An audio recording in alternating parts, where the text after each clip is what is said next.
Bom dia, galera, tudo bom? Aqui quem está falando é o professor Rodrigo. A gente vai estar falando aqui um pouquinho sobre sensoriamento remoto.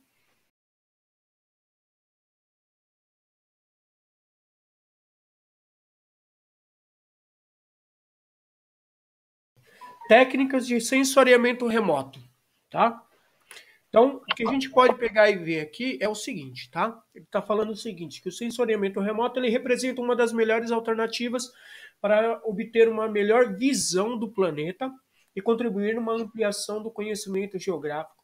O seu potencial é o uso de uso está cada vez maior e em virtude da evolução dos recursos tecnológicos, com a diversidade enorme de sensores, principalmente orbitais, gerando imagens com as mais diversas resoluções e mais diversas aplicações, sendo que muitos dados têm acesso gratuito pela internet. O que ele está dizendo aí é o seguinte, que a tecnologia ela veio com o propósito de melhorar a forma da gente poder mapear o planeta para várias finalidades que a gente possa ter aí, tá? O vídeo lá da CMSP foi mostrado que a fotografia ela foi foi o início de tudo, né?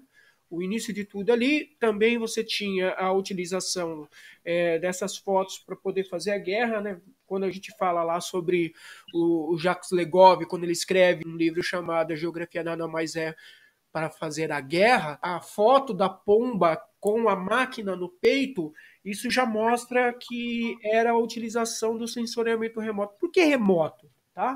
O que quer dizer remoto? Remoto é distante. Então, sensoriamento remoto é o meio para a obtenção das informações a longa distância. Tá? O sensor capta a interação dos objetos com a radiação eletromagnética.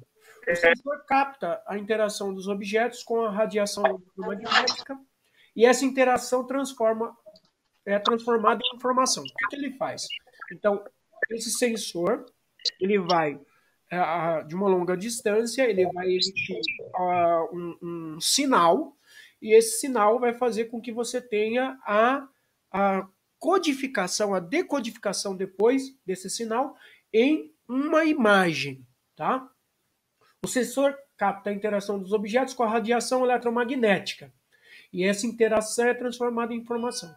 Esse é um dos tipos de sensor que existem, tá? Então você tem lá, por exemplo, vou pegar um exemplo de um sensor aqui que é o sonar, tá? O sonar ele é um sensoriamento remoto também, só que ele vai fazer o quê?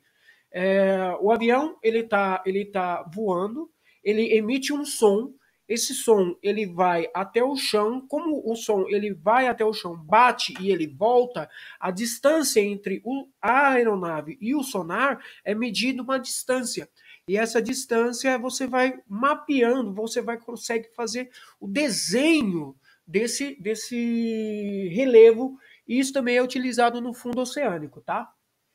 As fotografias aéreas são outro produto de sensoriamento remoto, podendo ser utilizada, por exemplo, para a produção de mapas. Elas são obtidas no chamado nível suborbital. O que é suborbital?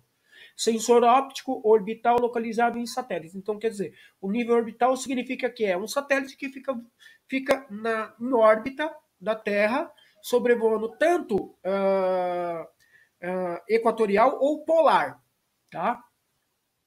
São coletadas informações meteorológicas, então desses satélites que a gente está falando muitas vezes, quando você vê aquelas imagens, quando a moça do tempo está mostrando lá as interações das nuvens, né, mostrando como que as nuvens funcionam, se você tem frente fria vindo lá do sul, entrando para a região sudeste, vai subindo e aí vai se dissipando com o passar do tempo. Tá? É esse tipo de sensor que a gente está falando aqui. São coletadas informações meteorológicas úteis para a previsão do tempo, por exemplo. Mas o uso fundamental das imagens de satélite está ligado ao estudo e à localização de recursos naturais, como o caso do satélite Landsat. O Landsat ele é um satélite que ele vai mapear para a gente, por exemplo, o nível de desmatamento que está tendo, por exemplo, na Amazônia. Tá? Então, através de um sensor de calor, ele pode estar mostrando as áreas mais devastadas e as menos devastadas, tá? Aí a gente tem uma imagem ali de um sensor do CBERS, né, que é mostrado no vídeo lá, né, como que é feito, né? Então você tem lá o lançamento do satélite, esse satélite ele vai ser jogado até a órbita, né? Ele vai chegar até a órbita, quando ele chega na órbita, ele lança esse satélite e o satélite ele vai se construindo, ele vai se montando, né? No caso, ele é como se fosse uma caixinha e ela vai se abrindo, tá? As condições orbitais em que se encontra o satélite permitem as suas imagens cubram grandes extensões da superfície terrestre em formas repetidas. Permite também a coleta de informações em diferentes épocas do ano e em anos distintos, o que facilita os estudos dinâmicos em diferentes escalas, né? Desde os continentais, as regionais e até mesmo os locais. Como, por exemplo, disponibilizar a imagem de uma casa. Um dos satélites que a gente utiliza muitas vezes, que eu até mostrei em sala de aula, é o Google Earth. O Google Earth ele vai utilizar esse tipo de tecnologia. Tá? Então você vai lá, coloca lá o endereço da sua casa, né? E aí o Google Earth ele vai aproximando do plano mais geral até o plano mais local. Além de desenvolver mapas, o sensoriamento remoto permite ainda obter informações sobre áreas minerais, bacias de drenagem, ou seja, bacias hidrográficas, né? Áreas agriculturáveis, florestas, fazer previsões com relação ao planejamento urbano e regional, que é o negócio do Google Earth, né? Monitorar desastres ambientais, como enchentes, poluição de rios, reservatórios, erosão. Enfim, ele vai pegar uma gama de coisas aí que vocês podem ver aí, PowerPoint que eu preparei para vocês, que eu depois vou disponibilizar para vocês no Google Classroom, tá? Satélite artificial, tá? A gente tem dois tipos de satélite, o satélite natural e o satélite artificial. No sensoriamento remoto a gente vai utilizar o satélite artificial, porque o satélite natural é a Lua. Você não vai pegar nenhuma imagem, a Lua não vai te mandar nenhuma imagem. Então, o satélite que vai proporcionar esse tipo de informação para a gente é o satélite artificial. Esse satélite artificial ele pode ser colocado em aeronaves, foguetes e também balões, para que a gente possa obter imagens de superfície da Terra. Entretanto, essas plataformas são operacionalmente caras e limitadas, tá? Imagina quanto que o pessoal gasta para poder colocar um foguete em órbita. É muito dinheiro, por isso que é muito caro. Uma boa ideia, neste caso, é utilizar o satélite artificial para instalar esses sistemas. O satélite pode ficar girando em órbita da Terra por um longo tempo e não necessita de combustível para isso. Por quê? Ele dá um exemplo aqui no PowerPoint, depois eu vou ler esse daí, de você jogar a pedra. Quando você joga uma pedra, a pedra ela é lançada e depois ela cai, porque você tem a gravidade, tá? Agora vamos imaginar você subir, por exemplo, no Everest e você joga a pedra em linha reta. Ela vai seguir numa constante e depois ela vai cair. Só que essa queda ela vai demorar mais tempo. É o mesmo princípio quando o foguete lança esse satélite. O satélite ele é lançado como se fosse uma pedra. Só que aí o que vai acontecer?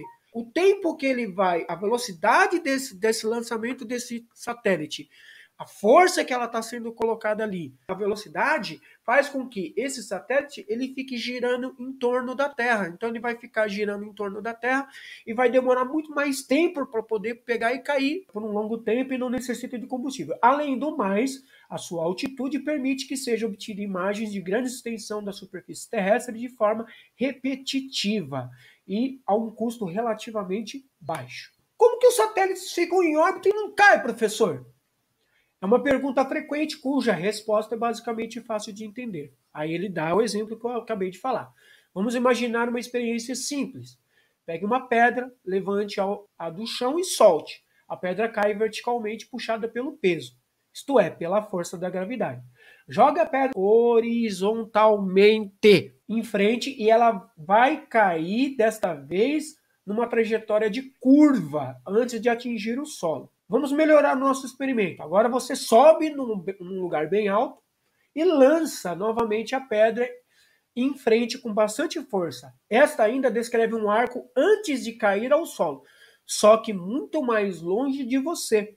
Se você puder lançá-la com tanta força que o arco que realiza seja paralelo a uma curvatura da Terra, então a pedra dará a volta na Terra, passará por você, aí ele fala, né, brinca ali, abaixa a cabeça e continua caindo, isto dando voltas e mais voltas na órbita, se transformando em um satélite, como a Lua faz, né? Ela fica girando em torno da Terra. Nesse experimento, você pode perceber que existe uma velocidade crítica de lançamento para que a pedra entre em órbita.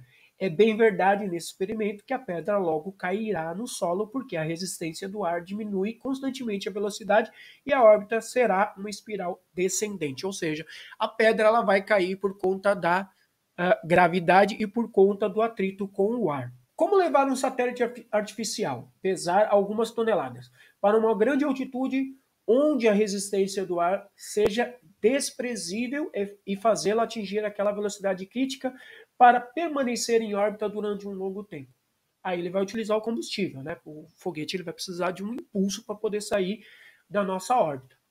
A solução para esse problema está na utilização dos foguetes, que são sistemas extremamente poderosos e capazes de levar grandes cargas para grandes altitudes, onde a resistência do ar é desprezível, ou seja, não tem tanto ar assim.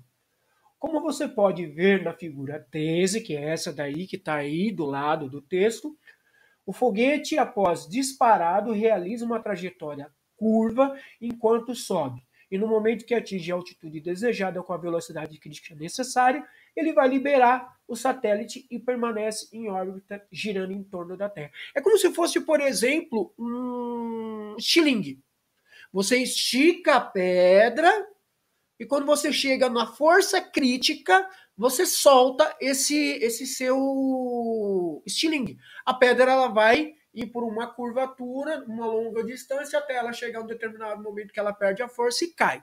Tá? É mais ou menos nesse sentido o exemplo que ele está querendo dar de uma forma bem simples. Tá? Como você pode notar na figura 13, o plano de órbita pode ser polar ou equatorial. Então, polar, então ele vai girar em torno dos polos, equatorial, que ele vai girar na linha, em torno da linha do Equador, que é uma linha imaginária. O período de rotação do satélite é o tempo que leva para dar uma volta completa em torno da Terra. Isto depende de sua altitude.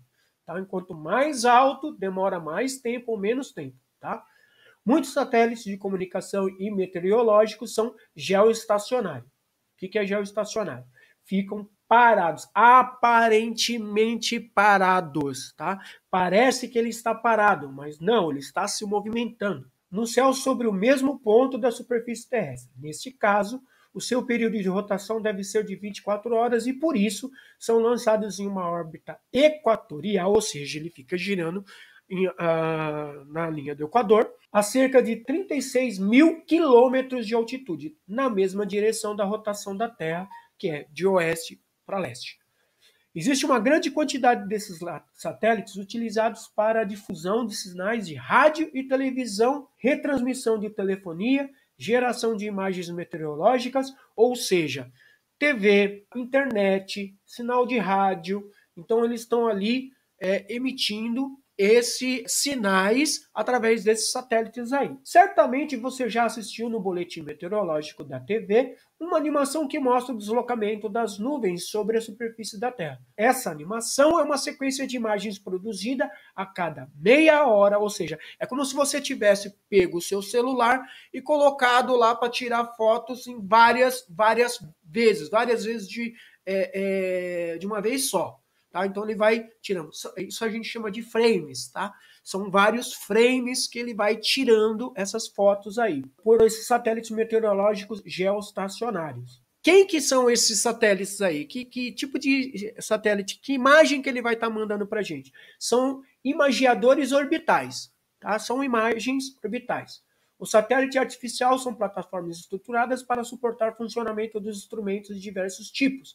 E por isso, elas são equipadas com sistemas de suprimento de energia, painéis solares que convertem a energia radiante do Sol em energia elétrica e armazena as baterias. Professor, então assim, como que o satélite ele consegue mandar essas informações se ele não tem combustível? O combustível dele vai ser o quê? Vai ser justamente essa energia do Sol, que são captadas por placas que vão receber o calor do Sol e depois vai ser transformado isso em energia para poder produzir eletricidade para mandar essas informações, tá?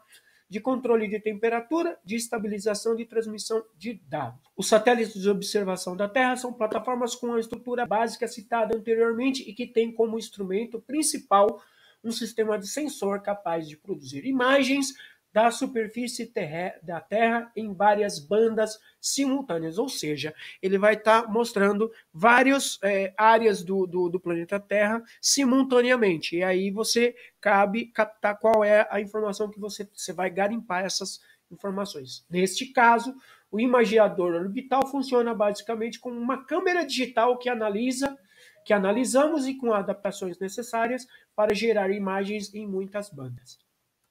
Então, continuando aqui.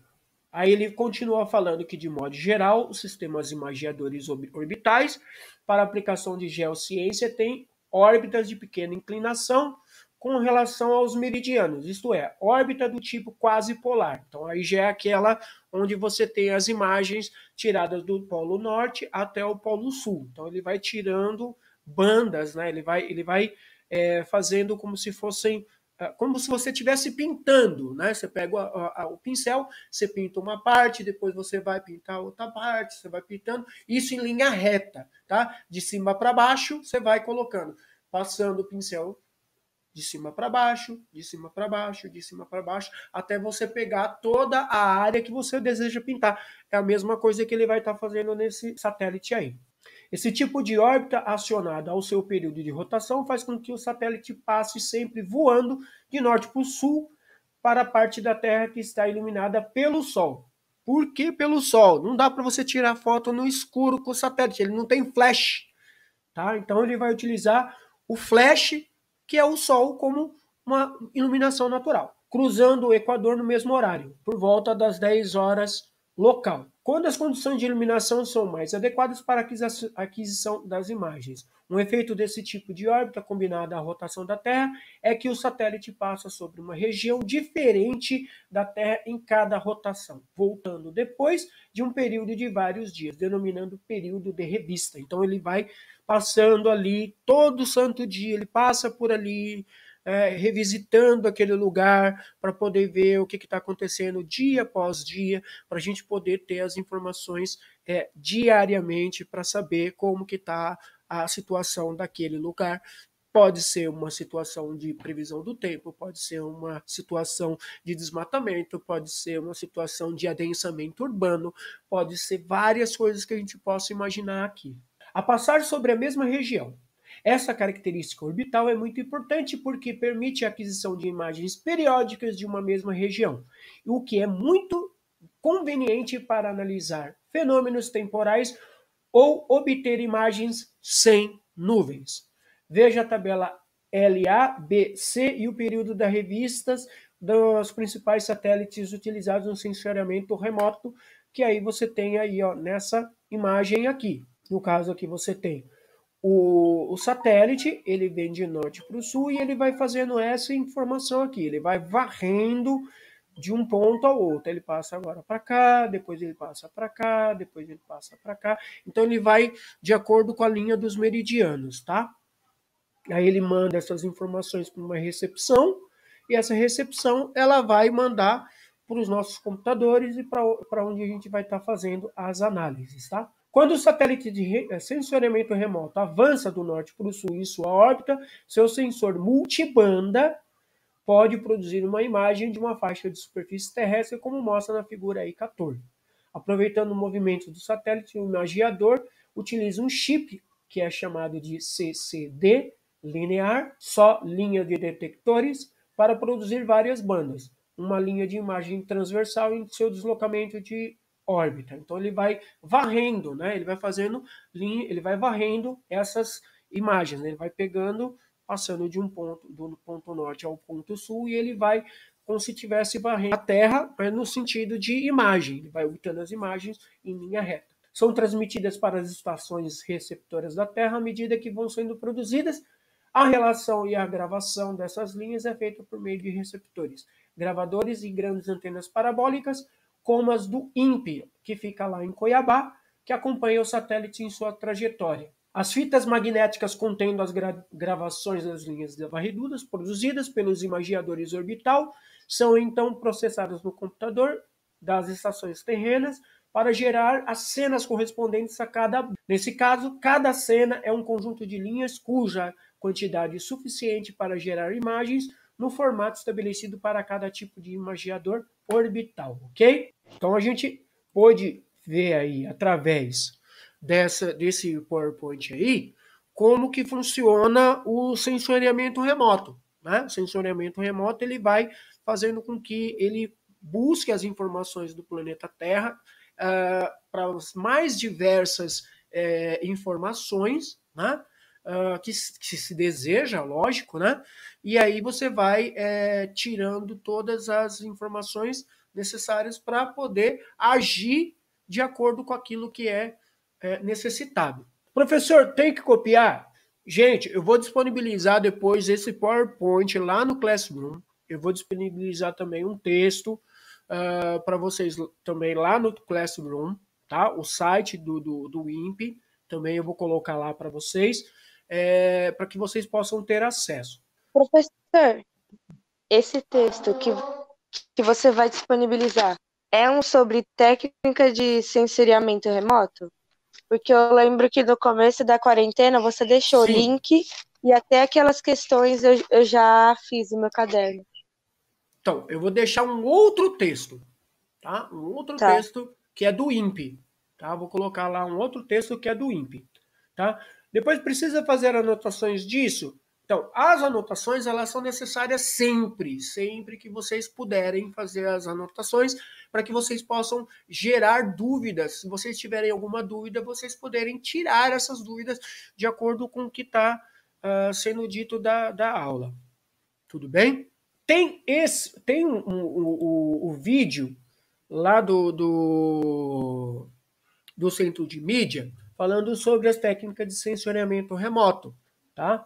Que até eu vou mostrar aqui para vocês, tá? Esse vídeo aqui eu peguei e tirei algumas partes, tá? Tirei algumas partes desse vídeo que vocês estão vendo aí. É um vídeo de 40 minutos, tá? Eu diminuí esse vídeo aí, tá? Vocês assistam esse vídeo. Se tiver alguma dúvida, me chame, né? Pode me chamar, pode pegar e tirar a dúvida desse vídeo aí. Eu não vou estar passando aqui porque senão a gente vai ficar um negócio muito enfadonho, tá? Esse vídeo já está lá no Centro de Mídia. Ele também vai ficar disponibilizado para vocês lá no Google Classroom, como também essa aula que eu estou fazendo aqui para vocês, tá? Essas coisas do PowerPoint. As coisas do PowerPoint eu vou disponibilizar. Depois precisa fazer. Professor, como acessa esses vídeos no Centro de Mídia? YouTube. Você entra no YouTube, Centro de Mídias, você vai ter a aula lá do dia 29. Bom, galera, gostaria de agradecer os alunos do primeiro B, primeiro C, primeiro D, por estarem presentes aí nessa videoaula. Agradecer o empenho, a paciência de todos aí que estavam aí prestigiando e também acompanhando, né, a aula. Espero ter elucidado as dúvidas, ter passado todas as informações de maneira que todos possam ter compreendido corretamente aí o conteúdo. E na próxima aula a gente vai dar continuidade ao que está sendo dado no currículo e também no app do Centro de Mídia de São Paulo. Queria desejar a todo mundo aí uma boa tarde, né? Um forte abraço